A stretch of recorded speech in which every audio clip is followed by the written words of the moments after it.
जय हिंद दोस्तों, मैं सूरज चौहान स्वागत करता हूं आपके अपने यूट्यूब चैनल राज एकेडमी दीवा में। आज हम लोग फिर से इकट्ठा हुए हैं अपने एक नए चैप्टर की शुरुआत करने के लिए। चैप्टर का नाम है एक्सोजेनेटिक मूवमेंट पार्ट 1, जो हमारे 9th स्टैंडर्ड महाराष्ट्र बोर्ड के सिलेबस का 3rd चैप्टर है। फर्स्ट और सेकंड चैप्टर हमने पहले ही अपलोड कर चुके हैं, आप जाके हमारे प्लेलिस्ट में देख सकते हैं। क्लियर है। और आगे बढ़ने से पहले मैं आपको ये बता देना चाहता हूँ कि हमने 8th स्टैंडर्ड महाराष्ट्र बोर्ड के 8th स्टैंडर्ड का 1st to 10th लेसन तक ज्योग्राफी के सारे चैप्टर्स ख़त्म कर दिए हैं। ठीक है। और हम 9th स्टैंडर्ड के चैप्टर की आगे बढ़ते हैं। ठीक है। आज हम लोग शुरुआत करने वाले हैं एक्सोजेनेटिक मूवमेंट पार्ट 1। चलिए हम स्टार्ट करते हैं। देखिए, हमने इससे पहले आपको बताया था, इससे पहले हमने जो लेसन के बारे में पढ़ा था एंडोजेनेटिक मूवमेंट, मैंने बताया था मूवमेंट्स और फोर्सेस दो टाइप के होते हैं, एक एंडोजेनेटिक मूवमेंट और एक एक्सोजेनेटिक मूवमेंट। एंडोजेनेटिक मूवमेंट में मैंने बताया था ऐसे फोर्सेज जो धरती के अंदर से लगते हैं उसको बोलते हैं एंडोजेनेटिक मूवमेंट, और जो धरती के बाहर से जो भी फोर्सेस लगते हैं उसको बोलते हैं एक्सोजेनेटिक मूवमेंट। क्लियर है। ये मैंने आपको बता दिया था, तो मैं आपको यहीं पे एग्जांपल दे देता हूँ, जैसे बताता हूँ। बात हुई थी मूवमेंट्स की और फोर्सेस की, तो हमने इसको दो पार्ट में डिवाइड किया था। दो पार्ट में इसमें क्या था, इसमें था एंडोजेनेटिक मूवमेंट भी बोल सकते हैं और फोर्सेस भी बोल सकते हैं। क्लियर। इसको हम लोग क्या बोलते हैं, एक्सोजेनेटिक मूवमेंट भी और फोर्सेस भी। क्लियर है। हमने क्या पढ़ा था, एंडोजेनेटिक मूवमेंट, सारा आपको एंडोजेनेटिक मूवमेंट में क्या क्या था, डायस्ट्रोफिक, सडन, सब मैंने आपको बता दिया था। क्लियर है। सारी चीज़ें हमने पढ़ ली थी। तब मैंने कहा था कि एक्सोजेनेटिक मूवमेंट को अभी नहीं पढ़ेंगे, ये हमारा अगला लेक्चर है। तो कॉन्ग्रेचुलेशन, आज हमारा अगला लेक्चर है और आज हम उसे पढ़ने वाले हैं। ठीक है। तो एक्सोजेनेटिक मूवमेंट में मैंने आपको बताया था कि ऐसा मूवमेंट है जो धरती के बाहर से हो रहा है। क्लियर है। अब तक तो धरती के अंदर जो भी सारी चीज़ें हो रही थी वो सारी चीज़ें हमें मालूम पड़ रही थी, लेकिन अब ऐसी मूवमेंट हो रही है जो धरती के बाहर से हो रही है। क्लियर है। और इन सब में एक्सोजेनेटिक मूवमेंट में कुछ एजेंट्स होते हैं जो काम करते हैं। जैसे सनलाइट हो गया, सनलाइट को हम लोग क्या लिख सकते हैं, टेम्परेचर भी लिख सकते हैं सनलाइट। और जैसे यहाँ पे नहीं लिखते, यहाँ पे नहीं दिखाई देगा आपको, यहाँ पे ऐसा बता देता हूँ कि एक्सोजेनेटिक में कुछ एजेंट्स काम करते हैं जिसके वजह से एक्सोजेनेटिक मूवमेंट हो पाता है। तो जिसमें मेन रहता है सनलाइट,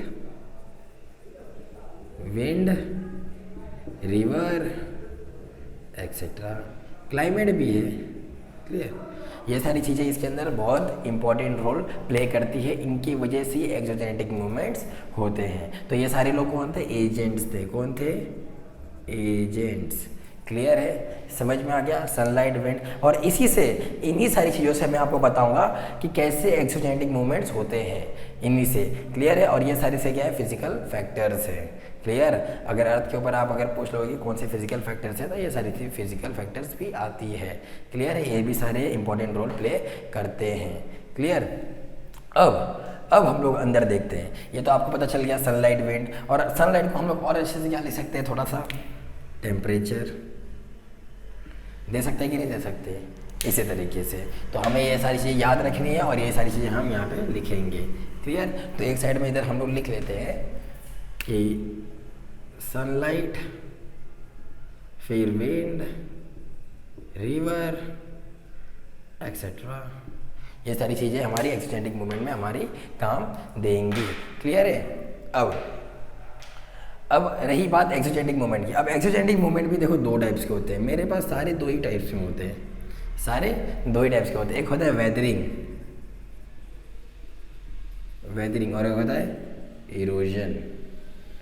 एक होता है वेदरिंग और एक होता है इरोजन। सर, वेदरिंग और इरोजन में बड़ा कन्फ्यूज़न होता है।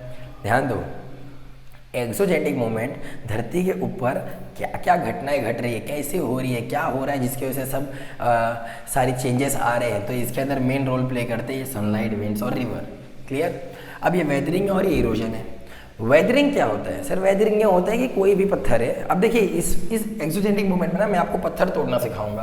क्या सिखाऊंगा, पत्थर कैसे तोड़ा जाता है, पत्थर को तोड़ना सिखाऊंगा। अपना हाथ नहीं लगाऊंगा, ऐसे ही पत्थर तोड़ के दिखाऊंगा। कैसे हो सकता है सर, करके दिखाते हैं। ये है पत्थर, इसके अंदर आपको बस यही बताऊंगा कि कैसे ये पत्थर टूटेगा। ये पत्थर अगर इसके अंदर, इस पत्थर के अंदर अगर क्रैक आ गए, क्या आ गए, क्रैक, कॉन्ग्रेचुलेशन, ये क्या हो जाएगा, वेदरिंग। क्या हो जाएगा, वेदरिंग। अगर ये पत्थर, याद रखिए, अगर ये पत्थर टूट गया और टूट के यहाँ पे ऐसे नीचे गिर गया तो इसको भी बोलेंगे वेदरिंग। लेकिन अगर ये पत्थर टूट के यहाँ से बहुत दूर जाके गिरा, तो इसको बोलेंगे इरोजन। क्या बोलेंगे?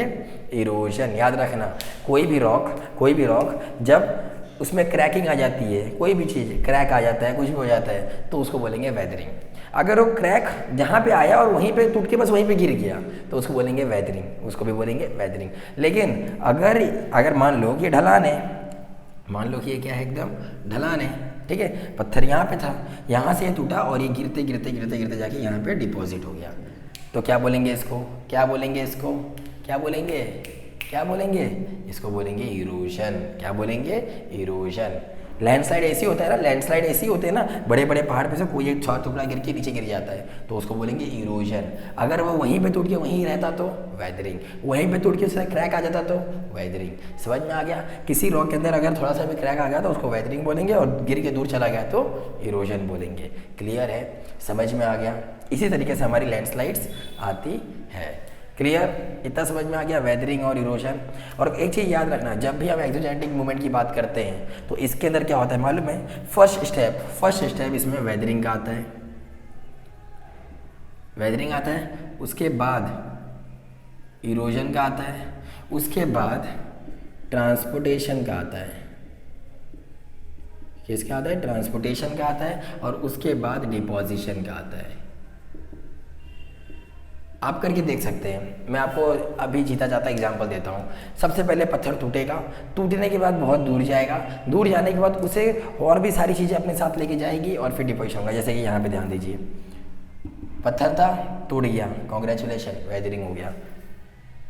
एक जगह से दूसरी जगह चला गया, क्या हो जाएगा? ये क्या बोलते हैं इसको? इरोजन हो जाएगा। इरोजन रहने के बाद जब ये पहाड़ से नीचे गिरेगा तो रिवर्स रहती है, हवा रहती है, हवा क्या करे? इसको ढकेल के और दूर लेके जाएगी और फिर ये नीचे गिर जाएगा, और नीचे गिरने के बाद ये आगे चला जाएगा और एक जगह जाके डिपॉजिट हो जाएगा। तो इसमें आ गया ना, पहले वेदरिंग हुआ, फिर दूर चला गया तो इरोजन हो गया, और इरोजन के बाद ट्रांसपोर्टेशन कैसे हुआ? रिवर्स अपने साथ लेके चले गई। क्लियर है? पहाड़ है तो उधर रिवर बहती है, रिवर अपने साथ हवा लेके चले गई अपने साथ उड़ा के। समझ में आ गया? पत्थर को उड़ा के लेके जाती है हवा। मैं वो बड़े बड़े पत्थरों की बात नहीं कर रहा हूँ, जो इस बड़े पत्थर में छोटे पत्थर जो गिरे हैं, गिरने के बाद छोटे छोटे पत्थर देखो धूल बन के उड़ते हैं, तो वो भी चले जाते हैं। तो ट्रांसपोर्टेशन हुआ और एक जगह जाके वो लोग इकट्ठा हो जाते हैं, उसको बोलते हैं डिपोजिशन। तो याद रखना, weathering, erosion, transportation, deposition. WETD, weathering, erosion, transportation, deposition. ये हमारे मेन इसमें यही रूल्स होते हैं जिसके ऊपर ये सारी चीज़ें काम करती है। क्लियर है? तो आगे बढ़ते हैं। अभी आपको वेदरिंग और इरोजन समझ में आ गया। अगर कोई पत्थर है वो उसमें क्रैकिंग आ गई तो वेदरिंग। क्लियर? अगर कोई पत्थर है टूट के जहाँ पे उसका जो मेन रॉक था वो वहीं पे टूट के वहीं पे गिर गया, उसको बोलेंगे वेदरिंग। लेकिन दूर चला गया और जाके दूर गिर गया तो उसको बोलेंगे इरोजन। क्लियर है? समझ में आ गया? तो आज हम लोग यही पढ़ने वाले हैं। लेकिन जब मैंने आपको पढ़ाया था कि एंडोजेनिक फोर्स और एक्सोजेनिक फोर्स होते हैं, तो मैंने आपको बताया था कि आज हम एंडोजेनिक फोर्स पढ़ेंगे लेकिन एक्सोजेनिक फोर्स नहीं पढ़ेंगे, क्योंकि हमारा अगला लेसन है। तो उसी तरीके से आज हम जब एक्सोजेनिक फोर्स पढ़ने गए तो उसमें हमें दो पार्ट दिखे, वेदरिंग और इरोजन। लेकिन जिसमें हम लोग वेदरिंग आज पढ़ेंगे, इरोजन नहीं पढ़ेंगे। बोला क्यों नहीं पढ़ेंगे? अगला लेसन है ये हमारा, क्या है? अगला लेसन है, इसलिए इसको आज हम नहीं पढ़ेंगे। आज हम किसको पढ़ेंगे? वेदरिंग को। आई होप आपको क्लियर होता होगा। ठीक है, अब हम लोग अपने रियल स्टार्ट करते हैं। आइए, तो अभी स्टार्ट करते हैं। इधर लिख देते हैं सीधा एक्सोजेनेटिक मूवमेंट या तो फोर्स। क्लियर? अब इसके अंदर हम लोग, इसमें भी हम लोग लिख देते हैं वेदरिंग, इरोजन। क्लियर? वेदरिंग और इरोजन। अब हम लोग किसके बारे में पढ़े जा रहे हैं? वेदरिंग के बारे में। तो वेदरिंग, पत्थर भी तीन तरीके से तोड़े जाते हैं। मैं आपको बताऊंगा किस तरीके से। पत्थर है तीन तरीके से तोड़े जाते हैं। Number 1, number 2 and number 3। आपका जो है पत्थर वो उसको है, पहला वाला बोलते हैं मैकेनिकल वेदरिंग, दूसरा जो है उसको बोलते हैं केमिकल वेदरिंग, और तीसरा है उसको बोलते हैं बायोलॉजिकल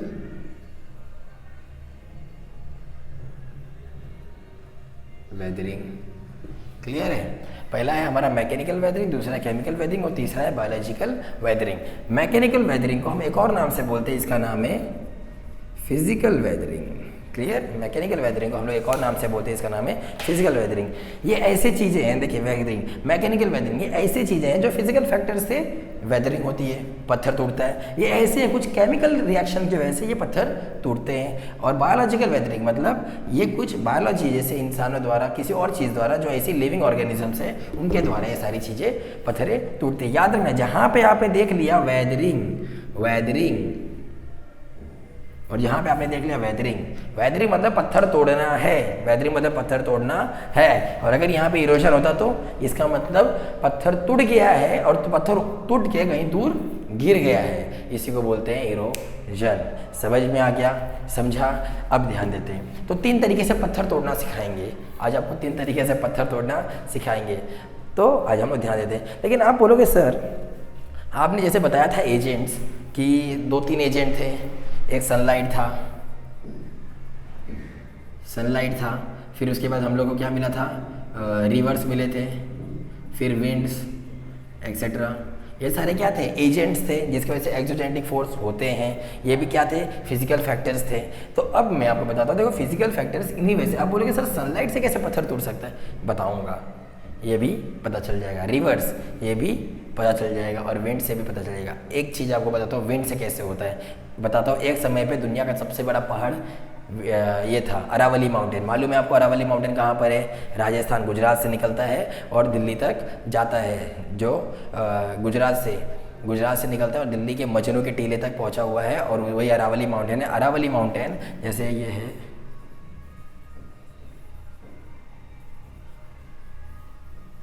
तो इधर अरावली माउंटेन है। अभी अरावली माउंटेन है, अरावली माउंटेन के वेस्ट में क्या है? थार डेजर्ट क्या है? और ये जो अरावली माउंटेन है, बताता हूँ मैं आपको। ये जो अरावली माउंटेन है, एक टाइम पे दुनिया की सबसे बड़ी, वर्ल्ड लॉन्गेस्ट माउंटेन था अरावली माउंटेन।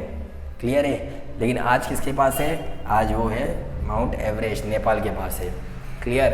तो एक टाइम पे दुनिया का सबसे बड़ा पहाड़ अरावली माउंटेन था। और ऐसा क्या हुआ कि आज अरावली माउंटेन को कोई नहीं जानता है, बस अरावली माउंटेन आज बस एक माउंटेन बन के रह गया है, और बस उसका नाम oldest mountain of the world में आता है।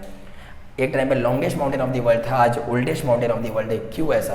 क्योंकि अरावली माउंटेन इतना बड़ा था कि वो विंड को रोकता था। और ये जो विंड है, ये जब बहते थे उसको बहते मतलब जब विंड बहते हैं तो उसको काटते इरोशन करते हुए वेदरिंग से इरोशन करते हुए आज इतना बड़े पहाड़ को इतना छोटा पहाड़ बना दिया गया है। तो एक ज़माना था कि अरावली माउंटेन का नाम वर्ल्ड में सबसे बड़े माउंटेन में लिया जाता था। आज वहीं इसको छोटे माउंटेन में भी नहीं लिया जाता है, इसे normal oldest mountain of the world कहा जाता है। और आज ये किताब किसे मिल गया है? माउंट एवरेस्ट को। तो आज जो था वो कल किसी और के पास होगा और परसों किसी और के पास होगा। क्लियर है? तो कभी भी घमंड नहीं करना चाहिए। क्लियर? तो आइए देखते हैं। तो अभी आपको समझ में आ गया है, इनमें बहुत पावर होती है, कभी भी इनसे खेलो मत। अभी सनलाइट क्या है? टेम्परेचर है, टेम्परेचर से कभी मत खेलो। रिवर्स, पानी मत खेलो। विंड, हवा मत खेलो। बोला जाता है ना, ये तीनों चीज़ें बहुत खतरनाक होती है, किसी के भी हाथ में नहीं होती है। ये तीनों बहुत खतरनाक होती है। चलिए आगे बढ़ते हैं। आइए सर, पत्थर तोड़ के दिखाते हैं। मैकेनिकल वेदरिंग एक बार हम जरा देख लेते हैं हमारा रिकॉर्डिंग हो रहा है कि नहीं, या रिकॉर्डिंग हो रहा है, क्योंकि इससे पहले मैं बहुत परेशान था। 2-3 बार मैंने रिकॉर्डिंग की और रिकॉर्डिंग हुआ नहीं। चलिए ध्यान देते हैं। 3 तरीके से तोड़ के दिखाऊंगा, मैकेनिकल, केमिकल और बायोलॉजिकल की तरफ से। पहले मैकेनिकल देखते हैं। मैकेनिकल में हम देखते हैं तो हमारे पास पहला आता है, जिसके अंदर होता है पहला टेम्परेचर। अब टेम्परेचर की बात हो रही है। टेम्परेचर में जैसे मैं आपको ये बता दे रहा हूँ कि जो टेम्परेचर है, अब टेम्परेचर कैसे पत्थर तोड़ सकता है, आइए बताते हैं टेम्परेचर कैसे पत्थर तोड़ सकता है। अब जैसे कि एक पत्थर है, क्या है? ये पत्थर है, ठीक है। अब पत्थर है, जब भी आप पत्थर के ऊपर ना गर्मी डालोगे, क्या डालोगे? Sun rays. क्या डालोगे? Sun race. टेम्परेचर के ऊपर क्या डालोगे, सनरेज। जब सनरेज इस पर पड़ेगी तो टेम्परेचर, तो ये पत्थर क्या होगा, गर्म होगा। गर्म होता है ना तो टेम्परेचर क्या होगा, पत्थर क्या होता है मानो थोड़ा सा एक्सपांड होगा। क्या होगा, एक्सपांड होगा। और जैसे ठंडी है वैसे कॉन्ट्रैक्ट होगा। क्लियर है। जैसे ही गर्मी रहती है तो बहुत गर्म होता है, हमारे अंदर से पसीने निकलना शुरू हो जाते हैं। हमारे अंदर के जो होल्स होते हैं, जो हमारे पोर्स होते हैं ना, जिसकी वजह से हमारे स्वेटिंग्स आती है, जो पसीने आते हैं वो खुल जाते हैं और जिसकी वजह से हमारे पूरी पसीने बाहर आते हैं गर्मी की वजह से। क्लियर।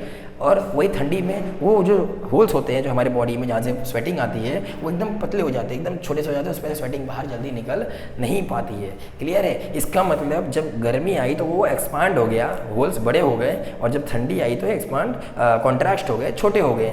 इसी सेम प्रोसेस को इसमें भी लिया जाता है। सीधे से आप एक देख लो कि एक आइस है, गर्मी में ये आइस क्या होगा, फैल जाएगा। लेकिन वही अगर ठंडी जगह पर रख दूँ तो ये आइस फैलने के बजाय क्या हो जाएगा, एकदम सिकुड़ जाएगा, फिर से आइस बन जाएगा। उसी तरीके से सेम प्रोसेस इन पे भी काम करता है। अगर ये रॉक है तो ये रॉक जब इसके ऊपर ज़्यादा गर्मी पड़ती है, समर में ये रॉक फैल जाते हैं, और जैसे बारिश और ठंडी पड़ती है ये क्या होता है, सिकुड़ जाते हैं। तो ये ज़्यादा प्रोसेस कहाँ पे होती है, डेजर्ट में होती है। कहाँ पे, डेजर्ट में। डेजर्ट में दिन के समय जितना ज़्यादा टेम्परेचर होता है वहीं रात के समय उतना कम टेम्परेचर हो जाता है, जिसकी वजह से दिन में जब ज़्यादा टेम्परेचर होता है तो ये एक्सपांड करते हैं, ये क्या करते हैं, अपने आप को इधर से फैलाएंगे तो थोड़े और बड़े साइज़ में हो जाएंगे, थोड़े से अंदर ही अंदर सारे पार्टिकल धक्का मारेंगे एक दूसरे को, तो क्या करेंगे, एक्सपांड करेंगे, और जब ठंडा हो जाएंगे तो सारे पार्टिकल वापस सिकुड़ जाएंगे। तो कोई भी चीज़ अगर फैलेगी दबेगी तो क्या हो जाएगा, क्या होगा, ये अपने आप को उसमें से टूट जाएगा।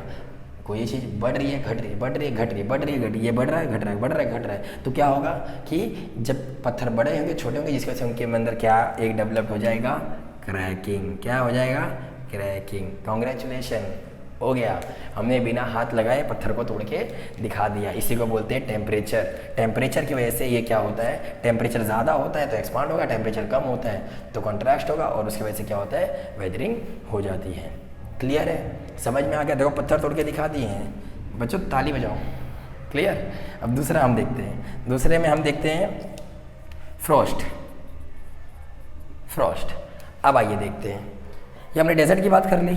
अब दूसरा एग्जांपल देखते हैं, कैसे सर फ्रॉस्ट से कैसे हो सकता है। ध्यान दीजिए, ये बड़ा सा पत्थर था, ठीक है। इस पत्थर में बड़े बड़े क्रैकिंग आ गए थे, बड़े बड़े क्रैकिंग नहीं समझिए, बड़े बड़े होल थे। क्लियर है, इतने बड़े बड़े होल थे। ये होल थोड़े से मान लीजिए ऐसे थे, ठीक है, यहाँ वहाँ से यहाँ पे बहुत तेज़ बारिश हो गई, बहुत तेज़ क्या हो गई, बारिश हुई तो इसके अंदर, इस होल के अंदर पानी पूरा घुस गया। होल के अंदर क्या घुस गया, पानी, पूरा पानी घुस गया। अब ये जो जगह है ना, ये जगह बहुत ठंडी वाली इलाके है, यहाँ पे बारिश हो गई, ठंडी वाली इलाके है। अब ज़्यादा ठंडी पड़ गई तो यही पानी क्या बन जाएगा, आइस बन जाएगा। अंदर का जो पानी वो जम जाएगा ना, तो क्या बन जाएगा, आइस बन जाएगा। जब ये आइस बनेगा, ध्यान रखिएगा, जब ये आइस बनेगा तो आइस बनने में देखिए, कोई भी जब चीज़ पानी जो है ना लिक्विड में कम जगह अपने लिए घेरता है, लेकिन जब सॉलिड में चले जाता है ना तो ज़्यादा अपना जो शेप है उसको ज़्यादा एक्सपांड करता है, ठीक है। तो आप जैसे देखे रहोगे, घर में एक बॉटल है ना, बॉटल को फ्रीजर में रखना, बॉटल क्या करना है, एकदम फ्रीजर में रखना। जब आप फ्रीजर में रखोगे, क्या बन गया यार, जब आप बॉटल को फ्रीजर में रखोगे इतना पानी भर के रखना उसके अंदर, ठीक है। और जब फ्रीजर में रखना 12 घंटे बाद निकलोगे, देखो ये बर्फ़ फैल के बाहर भी आ गया होगा, या तो ढक्कन तोड़ के निकल जाएगा या तो ढक्कन से इतना ही रहेगा, लेकिन आपने पानी इतना भरा था ऊपर तक कैसे गया। इसी को बोलते हैं, इसी सारे चीज़ों को बोलते हैं कि जब हमारा जो आइस होता है वो एक्सपांड करता है। जब आइस वाटर जब सॉलिड चीज़ में जाता है तो क्या करता है, अपने आप को एक्सपांड करता है। अब बताओ, इसके अंदर क्रैकिंग तो इतनी थी, लेकिन जैसे ही आइस बनेगा ये क्रैकिंग बड़ी होगी कि नहीं होगी, ऐसे बड़ी हो जाएगी, बड़ी होगी कि नहीं होगी। और यही बड़ी होती है, एक टाइम आएगा कि ऐसे छोटे छोटे पार्ट्स में ये सब क्या होंगे, टूट जाएंगे। और कॉन्ग्रेचुलेशन, क्या हो गया, आपका वेदरिंग हो गया। किससे, फ्रॉस्ट से। क्लियर है, समझ में आ गया। बारिश हुई, बारिश वजह से पानी जमा हो गया, पानी जमा होता है तो एक्सपांड करता है, जब एक्सपांड किया तो पत्थर टूट गया, तो वेदरिंग हो गई। क्लियर है। अब आते हैं तीसरे की ओर। देखो पत्थर तोड़ना सिखा रहे हैं, जादू सिखा रहे हैं, जादू, ठीक है। तीसरा है हमारे पास क्रिस्टल ग्रोथ, ठीक है, क्रिस्टल ग्रोथ। अब क्रिस्टल ग्रोथ कैसे, एक पत्थर ले लो। देखो हर चीज़ के लिए हमें क्या लेना है, एक पत्थर लेना है, बस जगह चेंज करनी है। इसमें हम लोग ने डेजर्ट को लाया था, टेम्परेचर की जगह पे डेजर्ट को लाया था, फ्रॉस्ट में हम लोग ने कोल्ड जगह पे जैसे कि जम्मू कश्मीर ले लिया था, जम्मू कश्मीर। और क्रिस्टल ग्रोथ हम ले लेते हैं इसके लिए सी शोर, क्लियर, सी शोर मतलब ऐसा जगह जहाँ पे समंदर होता है। अब समंदर जो होता है, अब ये समझ लो इधर समंदर है, ठीक है, सब यहाँ पे क्या है, समंदर है, यहाँ पे एक पत्थर है, समंदर किनारे पे एक पत्थर है। अब क्या होता है, ये पत्थर जो होता है समंदर के बाजू में होता है, समंदर का पानी लहर बन के इसके ऊपर आता है, इसके ऊपर आता है। अब ये जो पत्थर है, इसमें जो भी चीज़ घुलने वाली होगी, जो भी चीज़ नरम होती है तो उसको पानी डालो तो तुरंत घुल जाती है। तो इस पत्थर के अंदर भी कुछ ऐसे ऐसे सब्सटेंसेस होंगे, मिनरल्स होंगे, एलिमेंट्स होंगे, ठीक है, पार्टिकल्स होंगे, जो क्या होगा इस पानी के साथ घुल जाते हैं, क्योंकि वाटर इज एन अल्कलाई।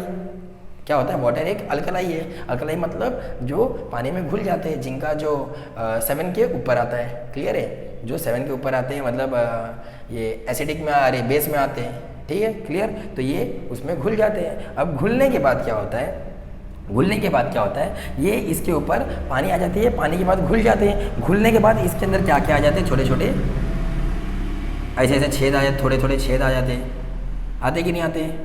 अब जो चीज़ इसमें से घुलने लायक रही घुल जाएगी, और थोड़ा थोड़ा जगह क्या हो जाएगा, पानी छेद जैसा हो जाएगा, छोटे छोटे छेद आ जाएंगे, और उसके अंदर पानी आगे क्या हो जाएगा, भर जाएगा। क्या हो जाएगा, पानी भर जाएगा। जब पानी भर जाएगा, जब पानी भर जाएगा तो थोड़ी देर बाद देखो समंदर के बाजू में ऊपर क्या निकलता है, सन भी आता है। तो जब पानी भर जाएगा तो सन इसके ऊपर मारेगा, तो क्या हो जाएगा, पानी क्या हो जाएगा, इवोपोरेट बन के ऊपर उड़ जाएगा, इवोपोरेशन हो जाएगा। तो पानी में से इवोपोरेशन होगा, जब इवोपोरेशन होगा तो वहाँ पे एक प्रेशर डेवलप होगा, वही प्रेशर से वहाँ पे क्या होगा, जो होल थे वो थोड़े से और बड़े बनेंगे। प्रेशर है ना, प्रेशर रिलीज हो रहा है, तो प्रेशर से थोड़े से बड़े छेद बनेंगे, उसी को बोलते हैं क्रिस्टल ग्रोथ।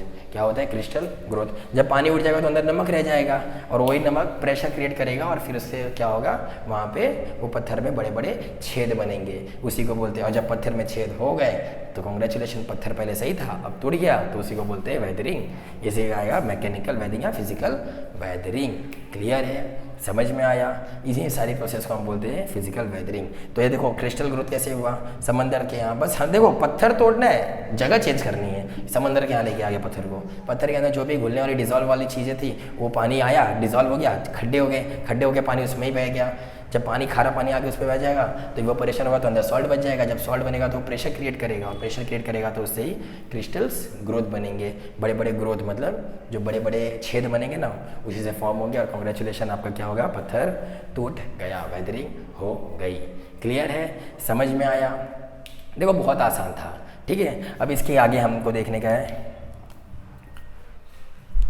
इसके आगे अभी हम लोग को देखने का है release of pressure. Release of pressure, pressure release होने से कैसे वेदरिंग हो रही है, प्रेशर रिलीज होने से कैसे वेदरिंग हो रही है, आपको समझ में आया ना। अब मैं आगे दिखाता हूँ, ठीक है।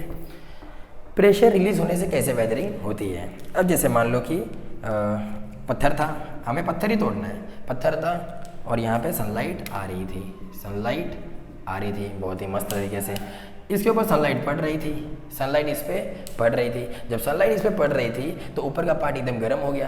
क्या हो जाएगा, ऊपर का पार्ट एकदम गर्म हो जाएगा, उससे भी पपड़ी होगी, देखो उससे भी पपड़ी निकलेगी नहीं ऊपर का, उसको बोलते हैं एक्सफोलिएशन। जब ऊपर की चीज़ अगर पपड़ी बन के छोड़ती है तो उसको क्या बोलते हैं हम लोग, एक्सफोलिएशन। क्या बोलते हैं, एक्सफोलिएशन।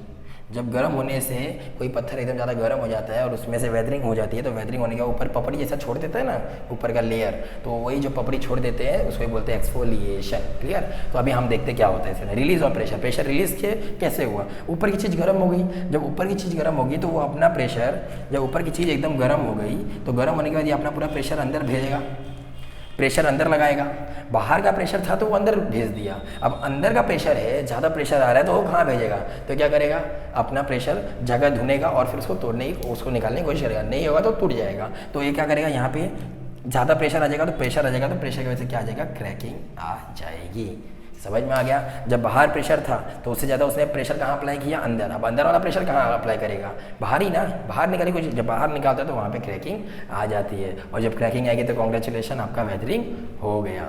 समझ में आ गया, क्लियर है, समझे।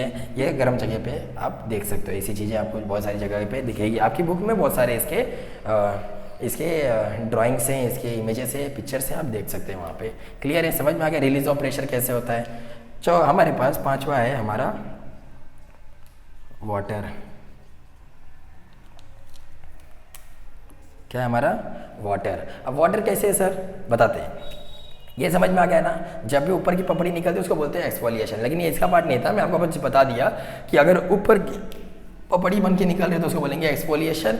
ठीक, ऊपर ज़्यादा गर्म हो गया, वो ज़्यादा अपना हीट ट्रांसफ़र किया अंदर, ज़्यादा प्रेशर अंदर भी हो गया, और जब वो निकला तो बाहर तोड़ के निकला, उसी को बोलते हैं वेदरिंग। वही हो गया रिलीज ऑफ प्रेशर। अब वाटर से क्या होगा सर, आपने देखा होगा गाँव की जो मिट्टी होती है, फार्म की जो मिट्टी होती है वो कैसी होती है, एकदम भुरभुरी होती है। एकदम कैसी होती है, भुरभुरी होती है। क्लियर है। अब उस भुरभुरी मिट्टी में, उस भुरभुरी मिट्टी है, भुरभुरी मिट्टी कैसी होती है, ऐसे दानेदार होती है ना, दानेदार, ऐसे दानेदार होती है। आप हाथ में लोगे तो बड़ा सा अगर पत्थर भी आपको मिल गया खेत में, उसको ऐसे करोगे, ऐसे करोगे तो फटते सब गिर जाएगा, ऐसे दबाओगे तो सब गिर जाएगा। उसी तरीके से जब वो वाली मिट्टी के ऊपर अगर आप पानी डाल दोगे तो सब टूट के गिर जाएगा कि नहीं गिर जाएगा। उस वाले पत्थर के ऊपर जब आप पानी डालोगे तो टूट के गिर जाएगा कि नहीं गिर जाएगा। उसी चीज़ को बोलते हैं वाटर। वाटर से होता है और उसी को बोलते हैं मैकेनिकल वेदरिंग। क्लियर है। पानी डाल दिया और वो गिर गया। नॉर्मल पत्थर के ऊपर आप गिरा पाओगे क्या, नहीं। लेकिन जो खेत की मिट्टी होती है वो कैसे होती है, भुरभुरी होती है, उसी को बोलते हैं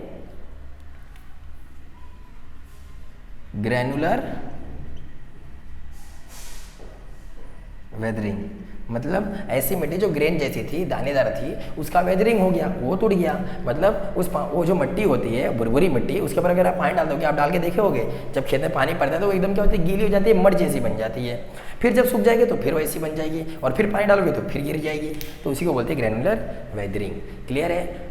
आपको हमने सारी चीज़ें बताई, temperature, frost, crystal growth, release of pressure और वाटर। ये सारे जो टाइप्स थे, किस किस तरीके से वेदरिंग होता है, ये किस में आते हैं, मैकेनिकल वेदरिंग में आते हैं। क्लियर है। मैंने आपको टेम्परेचर बताया, डेजर्ट इलाके में आप कर सकते हो। फ्रॉस्ट, जम्मू कश्मीर ऐसा जगह जहाँ पे बर्फ़ बने का एक्सपांड करेगा और वेदरिंग हो जाएगी। क्रिस्टल, सी जगह पे छेद बनेंगे। रिलीज ऑफ प्रेशर, बाहर का प्रेशर लगा, अंदर गया, और अंदर का प्रेशर कहाँ गया, बाहर तोड़ के निकलेगा तो वो वेदरिंग हो जाएगा, टूट जाएगा, क्रैक आ जाएगा। वाटर फार्म का जो ग्रैनुलर, जो दानेदार जो मिट्टी होती है, उसके अंदर अगर पानी डाल देंगे तो पूरा कीचड़ हो जाएगा, मतलब मिट्टी बने एकदम नॉर्मल हो गया, वेदरिंग हो गया, तो उसके बोलते हैं ग्रैनुलर वेदरिंग। बाद में फिर गर्मी आएगी, फिर सूखेगा, फिर पत्थर बनेगा, फिर उसके बाद पानी मारोगे, फिर गिर जाएगा।